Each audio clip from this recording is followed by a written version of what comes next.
Talking about it's spring, right? It's planting season. How many of you noticed the corn coming up in the fields on your way here this morning? A few of us. And some still waiting to go in. I'm sure that there are still some fields that are trying to find enough dry time to get the seed in the ground. Uh, Kids, how many of you help plant seeds in your garden? Anybody planting garden seeds? Yes? Waiting for those seeds to start coming up again. I always like springtime, right? It's a beautiful time. It can sometimes be a little bit of a stressful time, trying to get everything in the right time, in the right conditions. And there's a lot of hope in spring, right? Signs of new life, signs of things coming back out of the ground, and that time of anticipation as we wait also for the fall or for the late summer as the crops come in and the harvest starts to come in. It's hopeful. There's a lot of beauty, sometimes a little stress and worry. And we know that a lot happens between now and harvest. And I want you to look at some pictures that you can take a look at here. Hopefully they won't stress out any farmers too much. But you're going to notice, you can take a look at that cornfield. That's a cornfield, right? And that's a cornfield. What do you notice about these cornfields? Yeah, this one's pretty dry, right? This one had a lot of drought, not too much rain. This is actually a picture from Iowa in 2020 from straight line winds that went across and flattened the corn. No one likes to see these pictures, right? But then you can look at these pictures, right? These are the cornfields that we're hoping for, right? Beautiful, lush, tall corn. Right. So that what you notice, right? Corn, our gardens, they all experience different growing conditions. And I think we all know we desire for our fields, for our gardens to have just those right kinds of conditions for us to respond and to cultivate and tend to the fields and the gardens to help them to grow and to flourish. And James, in our passage this morning, I think he wants his readers, he's going to want us to see that there are different kinds of wisdom, right? There are different behaviors and attitudes that impact the conditions, not of one's field, well, maybe of their field, but really of our heart and our life and our communities with predictable kinds of results. So just as there are many different factors, right, that impact a field's growth that we all can think about, some of those are outside of a farmer's control or outside of a gardener's control, and some within. Some are ways that we know how to respond. I think the same is true of our own lives, right? There's much that we can't control. A lot happens, and we don't have control over that. But how we will respond is in our control. And so our responses, our behaviors and attitudes, those kinds of things, that's in our control, and that affects our formation. It affects the way that we grow in this life. And so I think in our passage this morning, there are really two invitations to us. The first is to notice, to observe the conditions, the behaviors and attitudes within us and maybe around us. The second is to consider how we want to respond. And more specifically, I think James says, let go of this earthly wisdom and take on qualities and attributes of godly wisdom to look more like Jesus in the day-to-day of our lives. So James, as we walk through this passage, we're in James chapter 3, verses 13 to 18, and he's going to begin with a question, give a response, and then he's going to go on to describe two kinds of wisdom for us, earthly wisdom and heavenly wisdom, and the results that each produces. And so what I think he really wants to say is take notice, right? Take notice and live a life that's shaped by godly wisdom. So we're going to walk through the passage and make some observations and describe a little bit how I think it impacts our lives. So feel free to turn with me to James 3, verse 13, where he writes, "Who is wise and understanding among you? Let them show it by their good life, by deeds done in the humility that comes from wisdom." So James, he likes to get his readers thinking oftentimes with questions. We notice that in the book. He'll ask a question. So he begins here by asking them, who is wise and understanding? Wisdom and understanding are often qualities that are linked in the Old Testament. Moses is told to look for judges who display wisdom and understanding when he appoints judges over the people. Daniel is described as a man with wisdom and understanding. The people of Israel are told that they will be a people who display wisdom and understanding when they follow the laws of God. Of course, the fear of the Lord begins with wisdom. And in Job, it says to shun evil is understanding. I'm paraphrasing that one. But so James, he wants them to be thinking about who among them who is wise and understanding. They might be thinking of the teachers or leaders. He began when he was talking about speech and the tongue last week. He talked to them about their teachers and their leaders. And so they might be thinking about them, who teach them and who speak and with their mouths say a lot of things, right? But notice what James says here. He does not say the person with wisdom and understanding should declare it loudly with their mouths, with their speech, but what? He says, let them show it through their life. A commentator summarized it this way: a way of life that points others not to our own glory, but to God's glory, to his goodness, right, and to his love. So James says, display your wisdom through your life, the way in which you live. This is in keeping with what he's been saying throughout the letter, that our faith manifests itself in our life, in our day-to-day lives. So as a kid in the summers, when we'd be driving around with my parents, one of our distinct pastimes was that we always had to comment on the fields, right? Anyone else have this experience that if you're driving around, you have to comment on the quality of the fields and their conditions? Somebody surely did this in their cars. All right, thank you, Diane. Always, every field got commented on. And it wasn't like really a judgmental kind of commenting, right? It was more observational, right? You know, did the corn look stressed? Did it look healthy? You know, how was it coming up? What kind of weeds were there? But we always do this. I still do this sometimes. But so the conditions of the field, right, as it grows, they become evident over time, right? Is there enough water? Did the weeds get taken care of? Or you can think of it with a garden too. And I think the point that James is trying to make is that a person's wisdom and understanding, right, it becomes evident over time through our lives. These sorts of things, they flow out of us, right? What the attitudes and behaviors that we seek to model, that we are listening to, they start to flow out. So in terms of significance, I think James just highlights for us this fundamental reality of wisdom in Scripture, that wisdom and understanding, they're not some mystical secret kind of thing, but actually rather observable. Wisdom is manifest in one's way of life and what it produces. Like our vegetable garden at home, it becomes really obvious pretty quickly how well it is being tended. So James begins simply, I think, with an invitation to look, right? To look at our lives, ask what's the condition? Are we willing to do an assessment?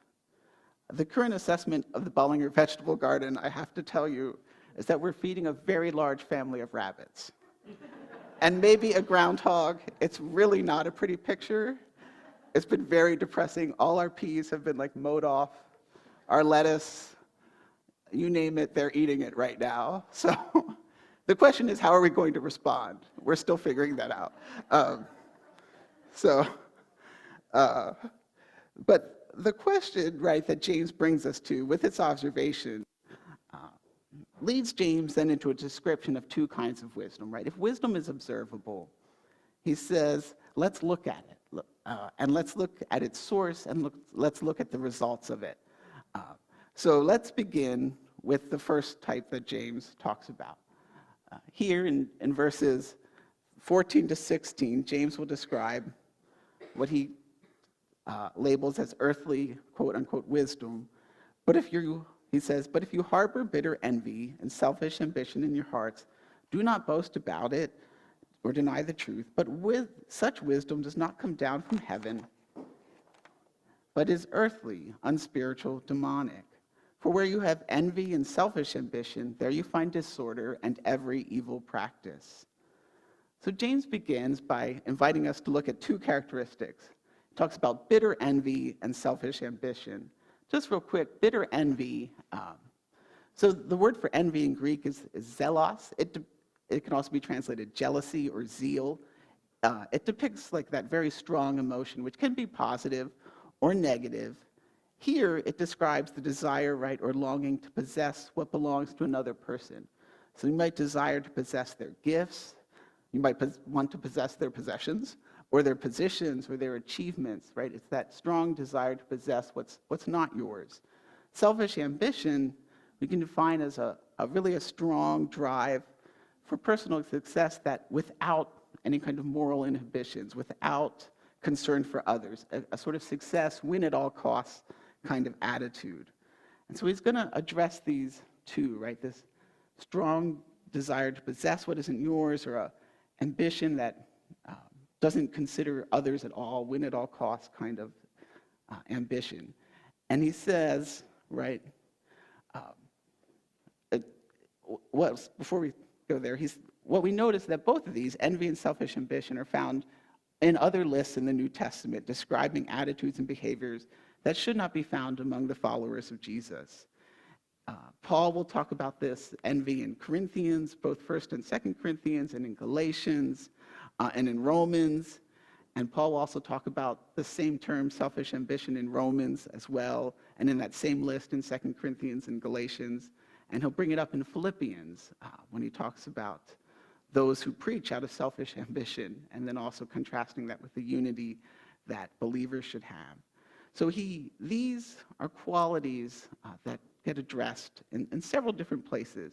And these texts that kind of list these traits together in Corinthians and in Galatians, they provide us with a sort of list of destructive characteristics.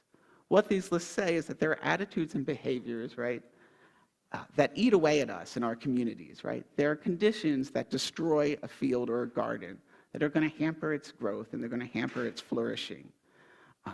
Some of the other characteristics in these passages that are listed alongside envy and selfish ambition are like quarreling and discord, jealousy, fits of rage, slander, gossip, arrogance, disorder.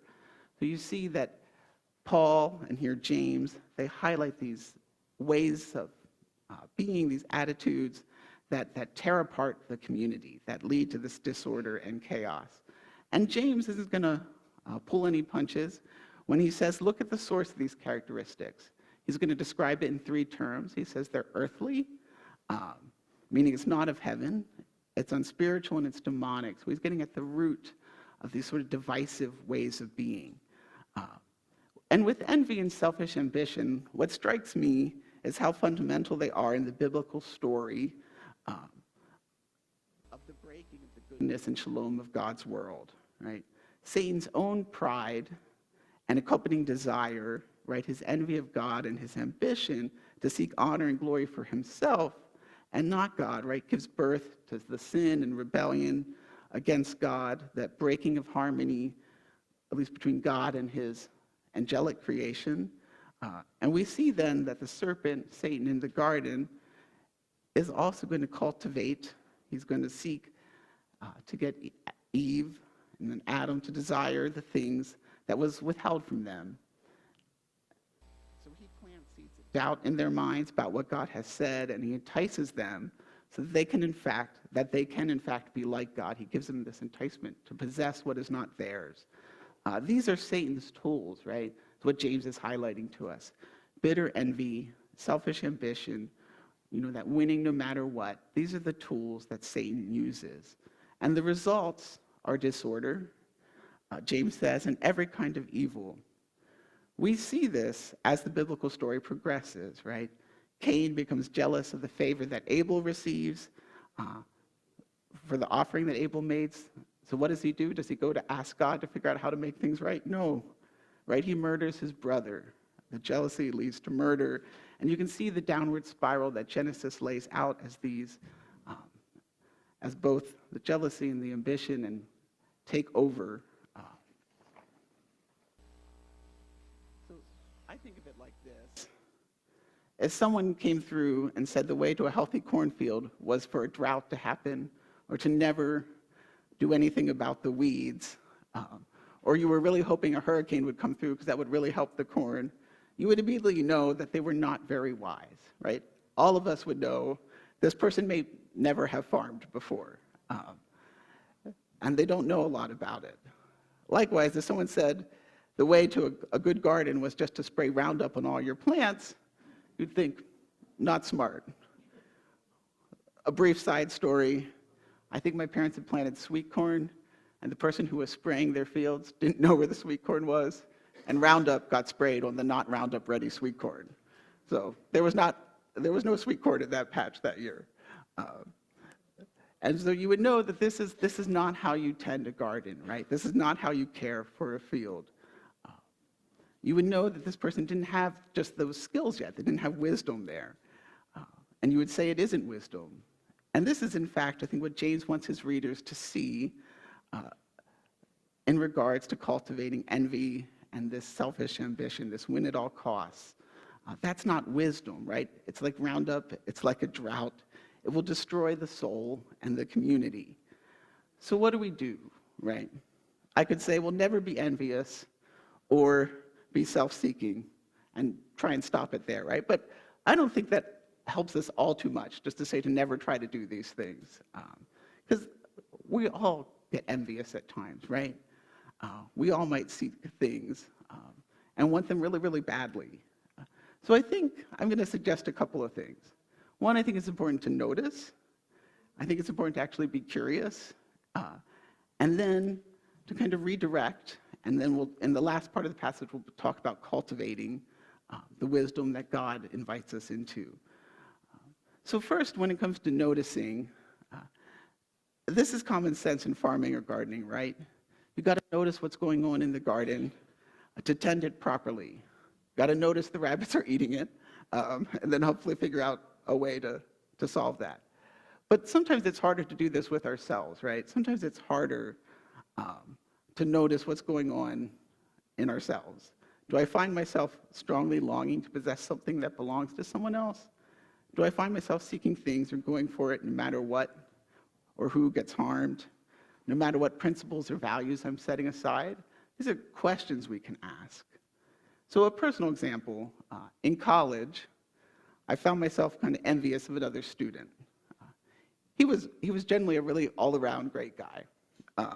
He was an excellent student, and I found myself getting envious of like the quality of his work, how well he did, and he had formed like a good, meaningful relationship with a professor that I also really respected, and I was envious of that. And I wanted what he had, right? I could add a second example about getting envious about cars, but we'll leave that to another time. So we need to notice, right? We need to notice when we're longing for these things. And then I think it actually really helps us to be curious. It really helps us to be curious. So what I'd like us to encourage everyone is to be curious about envy, right? If you notice it. Because that's our longings, right? It's showing us our longings. And it might seem counterintuitive, but I think it matters. This is asking, why am I longing for this? Why am I seeking this? What's going on here? You might not know the answer right away, but asking the question is itself important. For me, when I look back at those years in college, I see two things, right? And this wasn't an envy that like lasted forever or anything, but it was something I noticed. This other student's abilities, right, activated my own insecurity. Because I had put a lot of my identity in doing well in school, in those abilities, and so I would often feel a little bit less than in his presence. He wasn't trying that. It was just how I felt. And the envy I felt over the relationship he had with the professor was revealing a longing I had, right, to be mentored, to be more fully known. And so being curious about those things, about actually what I was feeling, helped me to think later about where I was finding my identity, right? And the good and right desires I had to be poured into and known. The longings were good, right? Just didn't want it to go into envy and jealousy. So it's important to be curious. So when we notice, when we're generally curious, it helps us to see what's going on. And I think it can move us, it can allow us to redirect so that we do not act on the envy, right? Or on our self-seeking ambition. Why? Because when we act on it, right? When we act on envy, that's when it begins to sow discord. That's when relationships start to get ruptured. I did not do this, but suppose I had begun to spread lies about this guy because I was jealous, or sought to convince the professor, something that was not true about him. That would have been terrible. I didn't do it. But you can see how those sorts of things would start to seep out. So noticing in ourselves what's going on, being curious, and then when you kind of see where your longings are, you can redirect those. And I think James turns our attention to what we should cultivate, where we should go with these things. And that is to the wisdom that comes from above, right? And so James will invite us to look at heavenly wisdom when he says, but the wisdom that comes from heaven is first of all pure, then peace-loving, considerate, submissive, full of mercy and good fruit, impartial and sincere.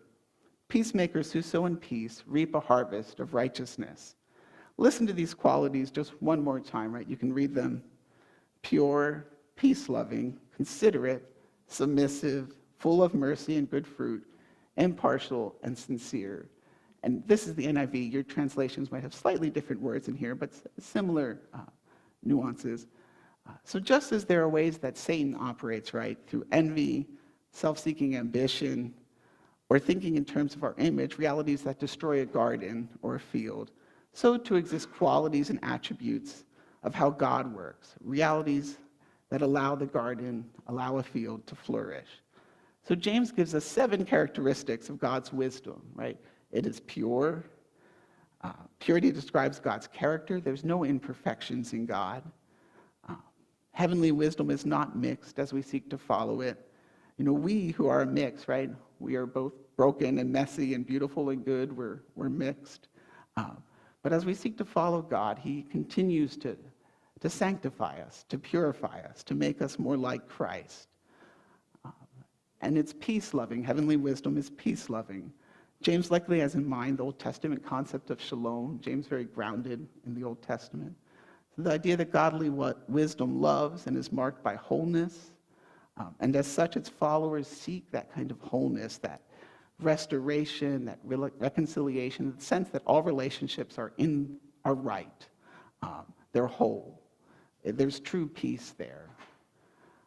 I think many of the other qualities flow from these two, right? From purity and from peace, you can see the others. And they point a lot to how we treat one another. Heavenly wisdom is considerate, right, and submissive, shaping us to be people who are gentle and reasonable. So willing to listen to others, willing to recognize truth, willing to receive instruction. It's also full of mercy.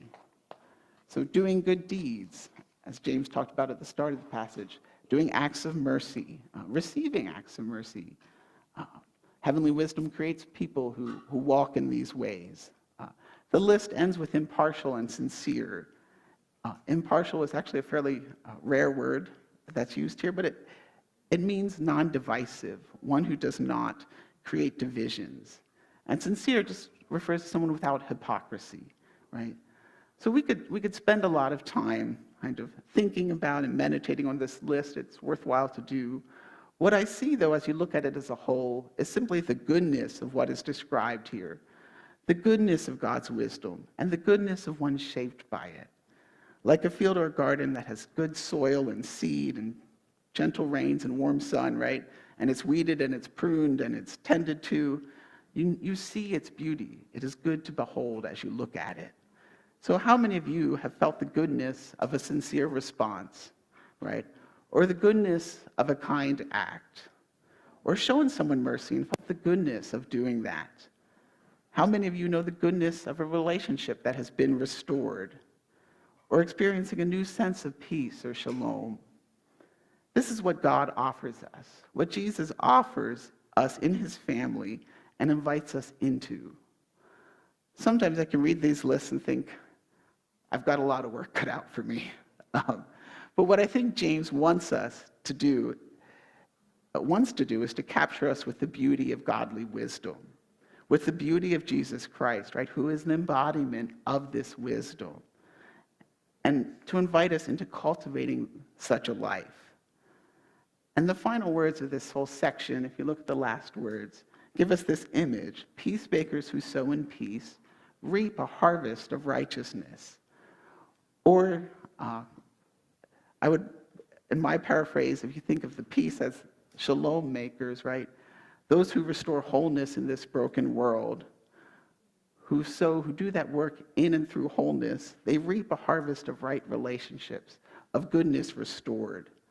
The image points us, it points to who we are, right? We are peacemakers. We are people who are about creating wholeness in the world, and how we work. We do it through the work of wholeness, through the work of restoration and reconciliation. And it ultimately, right, it points us to Jesus, who is that ultimate peacemaker, the one who has restored peace between us and God, and who is at work restoring all of creation through reconciliation, through the making of peace. And James says, cultivate a life like this, right?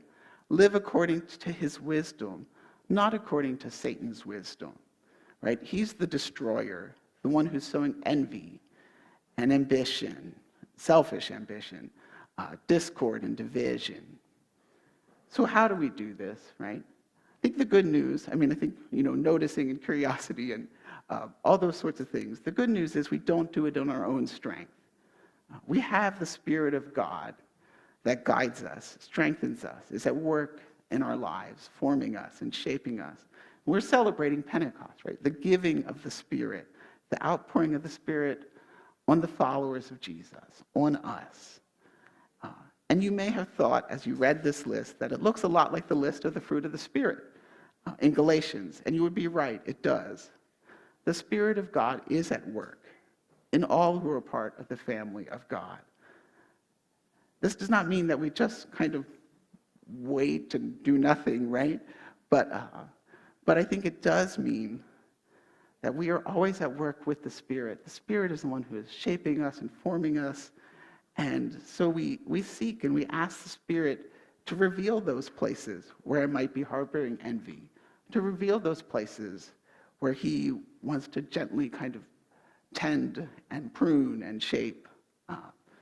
And so we can ask the Spirit to help us to be curious about about what's going on, where he's at work. We can be kind and gracious to ourselves as God is kind and gracious to us in this process. We can invite the Spirit to help us to turn towards God,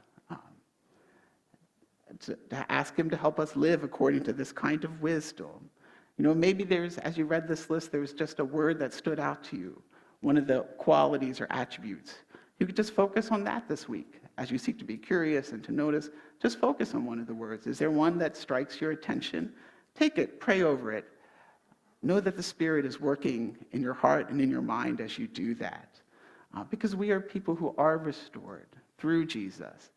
And he just loves and delights to allow the Spirit to work and flow out of us, to bring us to wholeness and to restoration, to create communities that reflect who he is.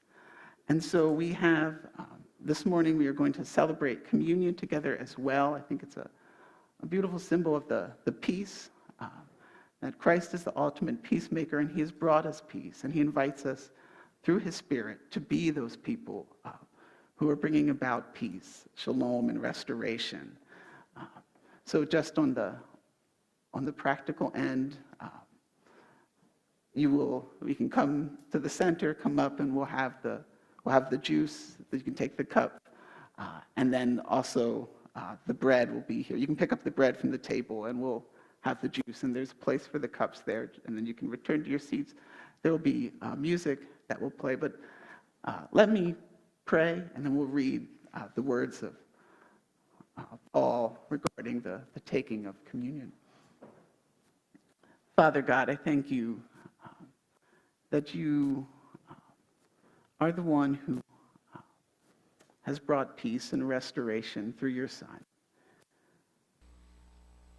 That it is his life and death and resurrection, that we celebrate, that we remember that you are so good to us. May our lives reflect wisdom from you. May we be peacemakers in this world.